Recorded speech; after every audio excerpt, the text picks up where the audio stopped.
Welcome to Tennis Spin, where we put our spin on your tennis. Since I'm getting a little older, but I'm not quite at the age of getting like a Dexa bone density scan, my friend Coach Lisa said, you should get your bone scanned to see how healthy your bone is. And I'm like, Lisa, I have healthy bones. What are you talking about? Stay tuned.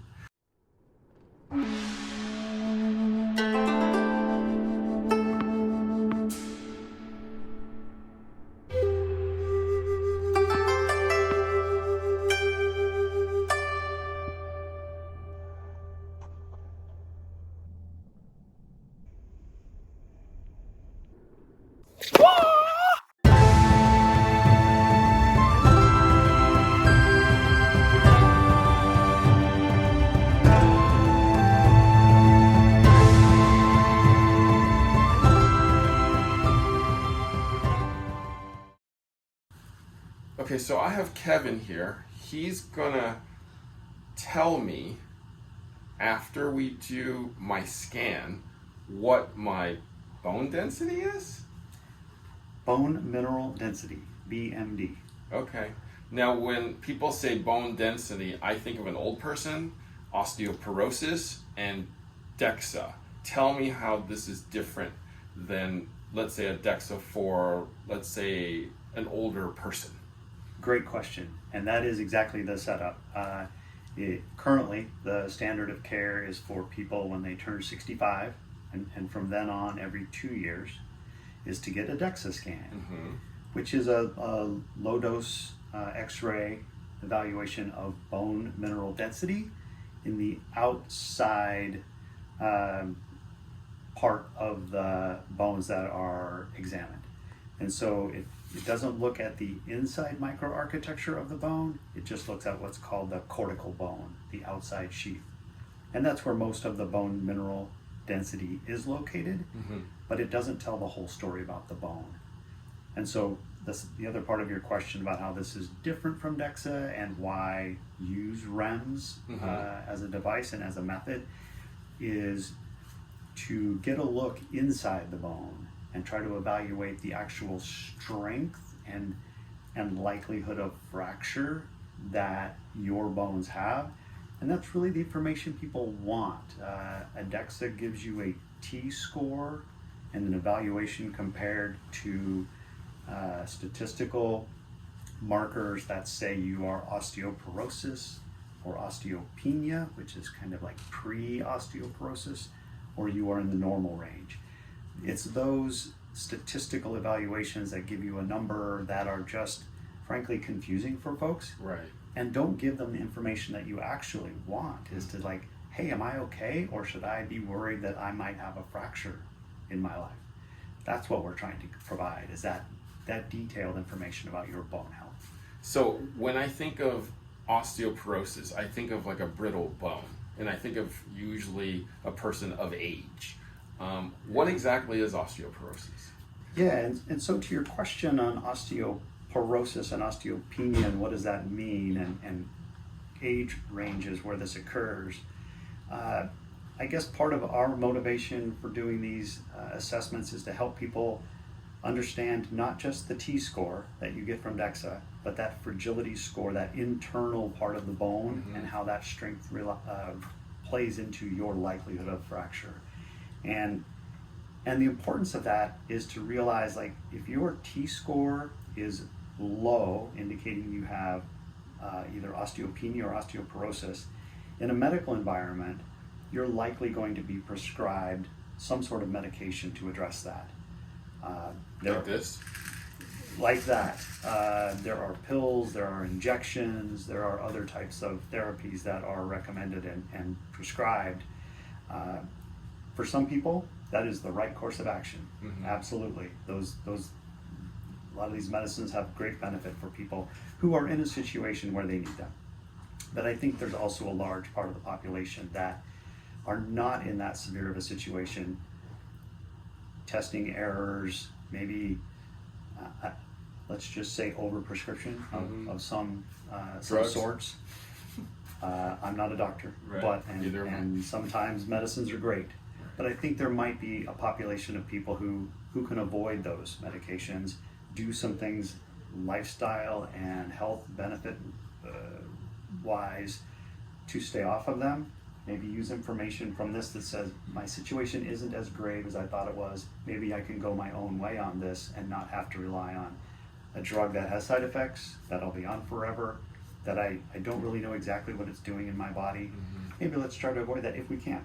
Right. So even after you get like a Dexa scan that says you have osteoporosis, possibly doing a scan with you will say that, you know, that's not really what I see, because I was speaking to Karen, I was speaking to your wife yesterday, and she was saying that she saw somebody with scoliosis, and it shows something way different on a Dexa scan because scoliosis is a curved spine, right? So anybody with scoliosis is going to probably be taking meds.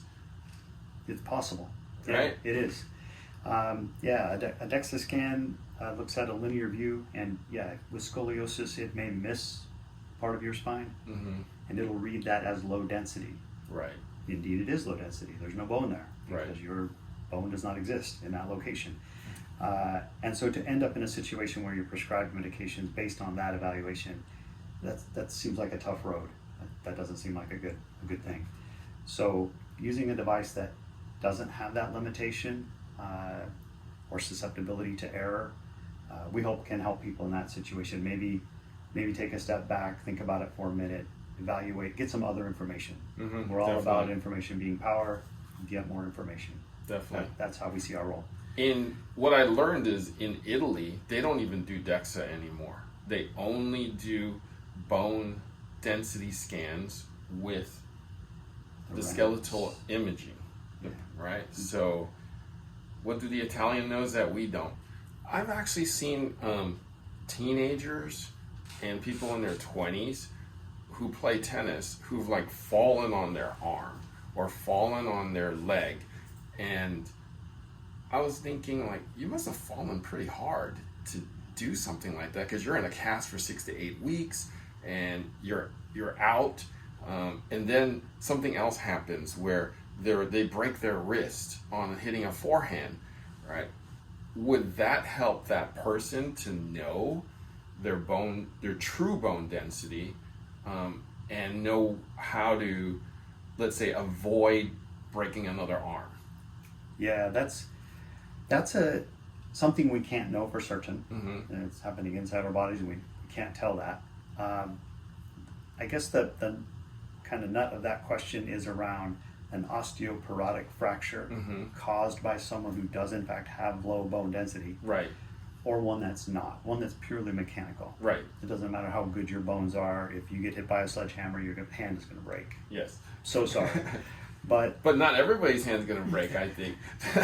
well, maybe degrees of shattering, yeah. If someone has a fracture that occurs in a situation that seems unusual, would definitely seek medical advice. Right. I would see a doctor about that. If for your age and your condition and the activity you're involved in, if something like that happens, that would be reason for concern. I would Okay. definitely get checked out. But on the other hand, don't freak out if you have a broken hand or a broken arm because you did something that caused it to break. And Right, it's pretty right. obvious. I'm not trying to Yeah. scare you. No Okay. reason to freak out. That condition in younger people is not very common. And so, yeah, if something seems off, check into it. Okay. But mostly for young people, it's this opportunity for us is to help people build awareness, where I'm at, what can I do, and yeah, I want to live a long, healthy life. That's why we appreciate the chance to talk to you and your tennis community. Is let's do this. Let's make people healthier for longer. Got it. Perfect. So we're gonna do it right now. So I'm gonna get on the table, and we're gonna. How are we gonna do this? Well, Karen will help us with that. Okay. And you will, lay on this table, and you will have, just like women have experienced when they're pregnant or men see on TV shows, you're going to have like a sonogram It is an ultrasound-based device that will look from the front to your abdomen, look at your lumbar vertebrae. That's the first assessment, is the 4 lumbar vertebrae. And then after that, they will look at one or both of your femurs, your hip bones, right where the ball and socket joint lives, the neck of the femoral bone. So it's like it is an ultrasound. It is literally an ultrasound. That's all it is. Okay. The rest is software and database assessment of how your bones look compared to the database. So unlike a Dexa scan, there's no radiation then. There's no radiation involved. You can do this every day. It won't hurt you. It won't show much if you do it every day because your bones don't change that fast. But over time, yeah, you can do this and not be concerned with exposing yourself to radiation like you would with Dexa. Oh, wow. Okay. Well, let's get on the table and get me scanned.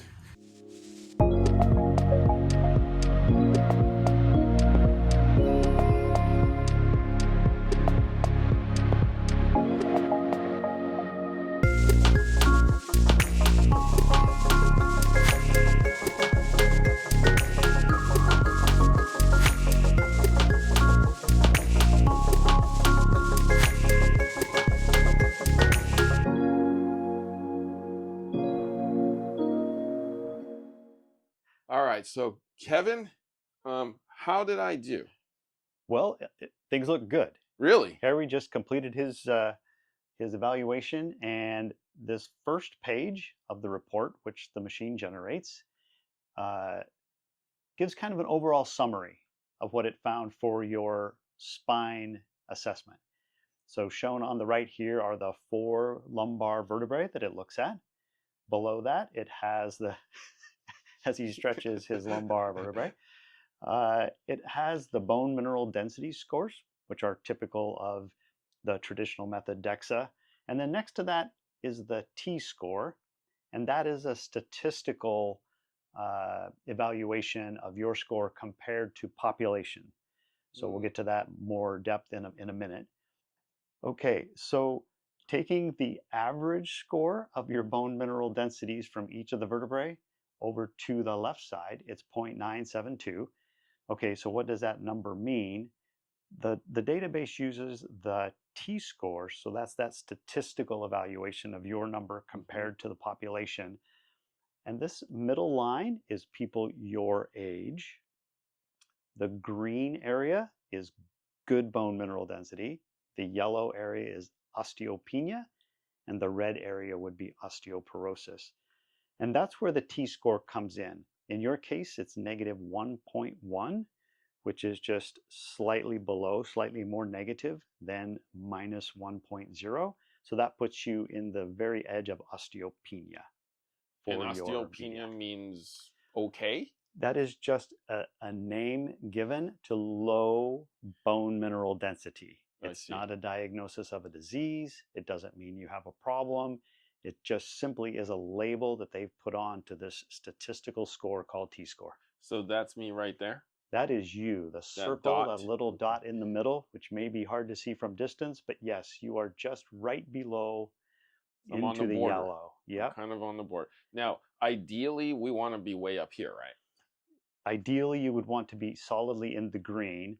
And that's sort of an interesting thing here, because as you can see, that middle line is trending down, and that's the median for people your age. But as we age, as we go out, that number is going to decrease. That's just a fact of having more birthdays. Right. That's going to happen. You were telling me 3% a year, right? Yeah, those are the kind of drops in mineral density that happens. So none of us are getting out of this alive. That's okay. Let's just try to push the envelope as far to the good as we can, or as far to the green. And that's the important thing of doing this. You know, you're still a young man. And so doing this now is to know where you're at, maybe make some decisions about lifestyle and choices that may help you push it, well, up and to the right a little bit. Right. And every benefit you get now buys you longer bone health in the future. Got it. If that makes sense. So it's got it. That's the vertebral evaluation. So that's my vertebrae. Okay. You said lumbar. Lumbar vertebrae. Right. 1, 2, 3, and 4.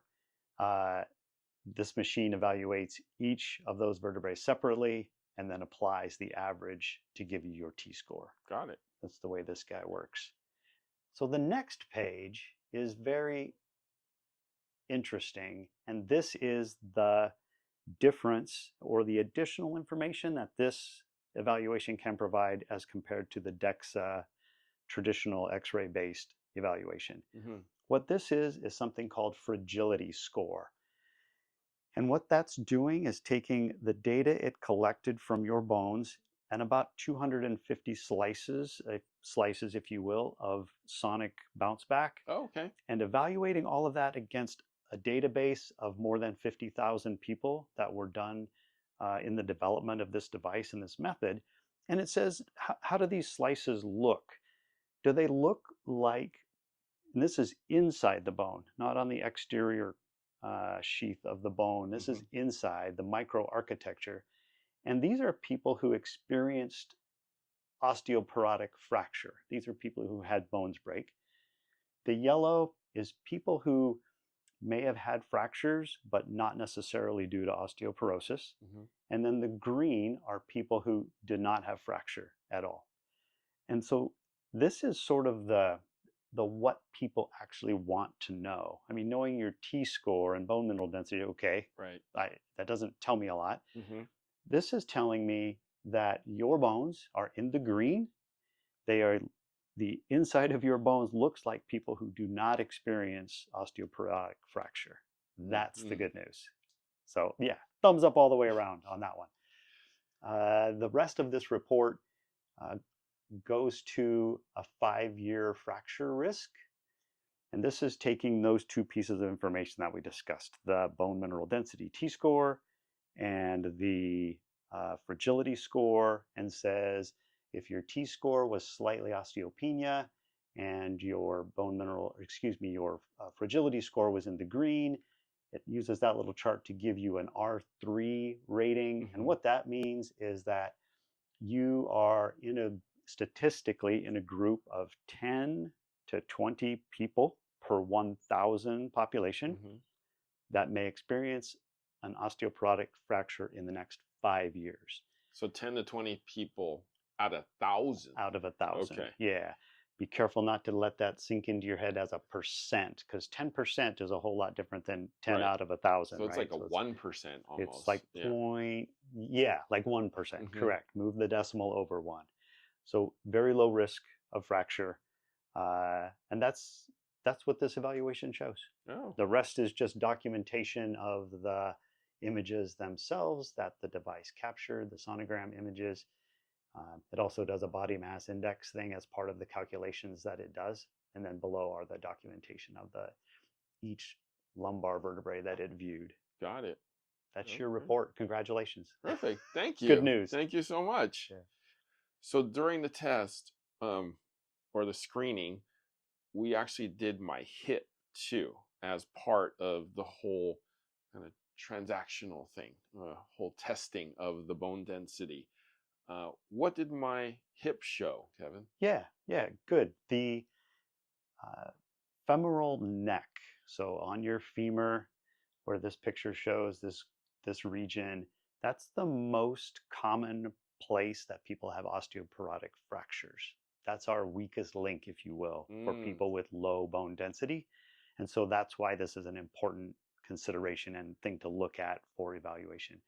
This machine is designed to look at those 4 lumbar vertebrae, which is another common area, but this is probably the most common area that people have problems. And so it's important to look at this. So similar to the other report, it evaluates the bone mineral density in that area. It has a total score, which would be for 3 different areas it's viewing. The trochanter is a part of the head of the femur, but the femoral neck, this narrow region right there, it presents that as your information to be viewed, because that again is the weakest link, the part we really want to be able to take care of and know what's happening. And so in this area, very close to and similar to what we saw for your lumbar vertebrae. In this case, you are right on the -1.0 line between solid green and just at the yellow boundary for osteopenia.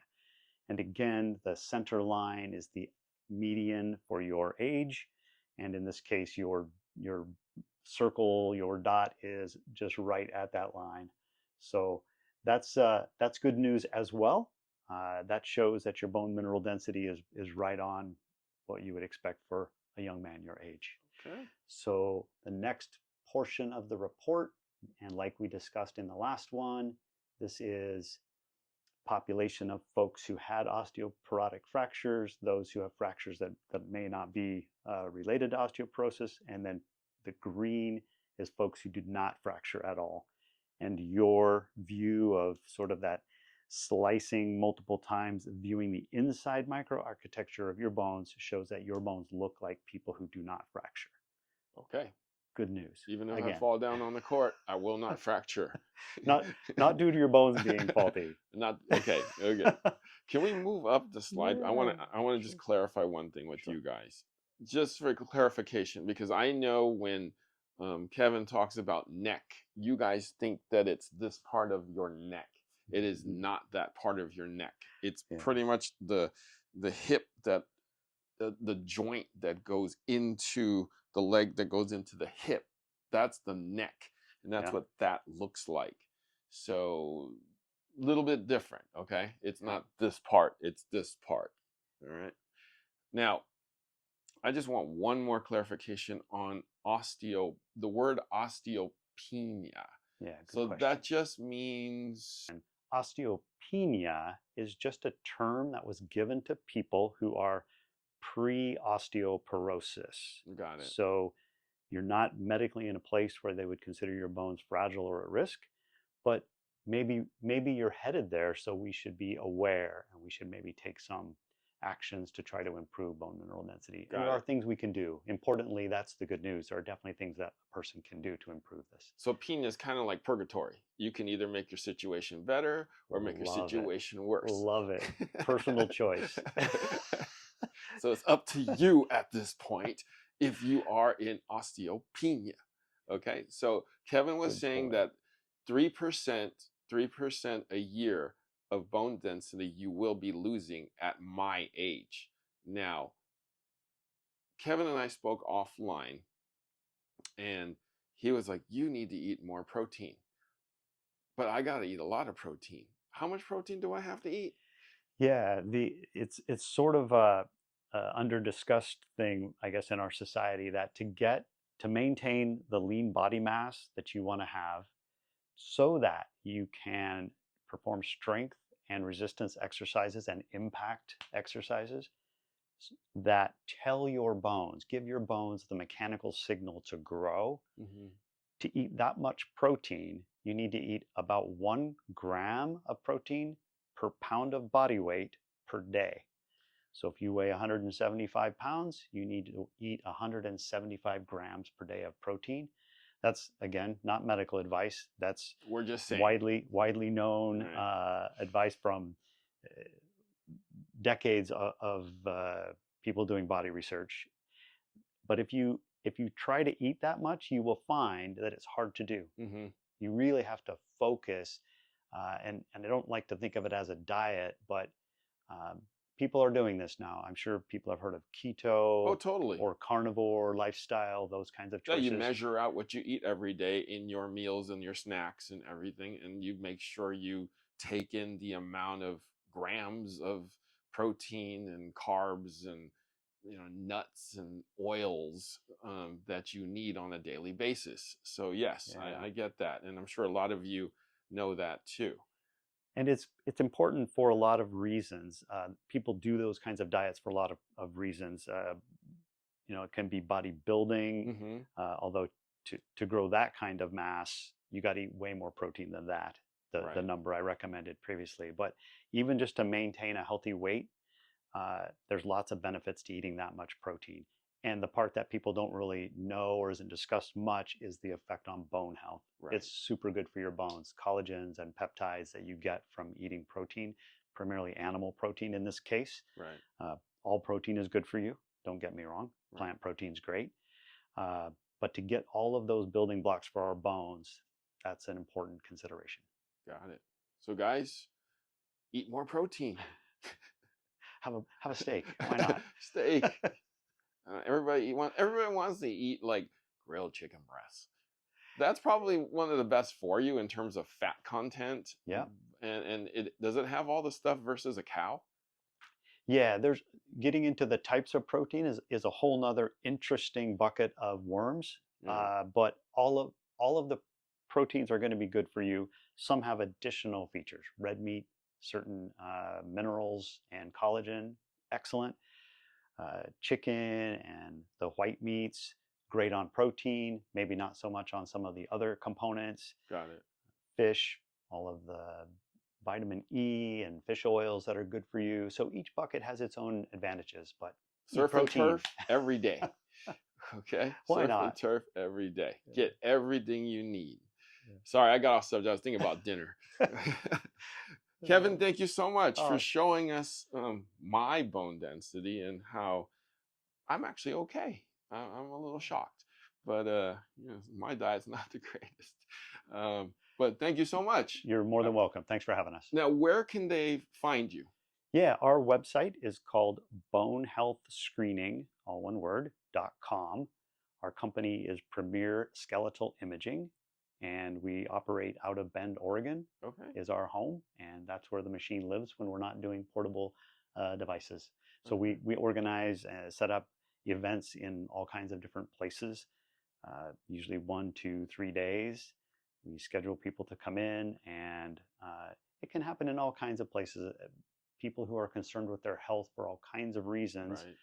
And now that we're in this sort of community of people, it's a growing community. We're coming to quickly understand there's a lot of focus on bone health. And it's cool because you can think of it foundationally for your body, which it literally is the foundation of our bodies. And if you do things that are good for your bone health, it's good for your whole body. So Right. it's a very parallel aligned thing to a lot of health, focus that people have. Got it. Do you travel out to certain places? I mean, you're in Northern California right now, and then kind of do a bunch of scheduling and do it that way? Yeah, when we're not on the road, the device is in Bend, Oregon at the OsteoStrong Center in Bend. And then, we travel, been to Arizona and Southern California and Portland and going to Seattle and hopefully Missoula. And there's a lot of interest in this. And when we put up an event happening and the schedule availability, it fills up quickly. So it's very interesting to watch this develop. Perfect. That's great. I'm glad I was able to go through it with you. Yeah, and thank you you for educating me. Click on the link below, find out where Kevin will be, and schedule to see him and see how your bone health is. All right? Guys, thank you for watching Tennis Spin, where we put our spin on your tennis.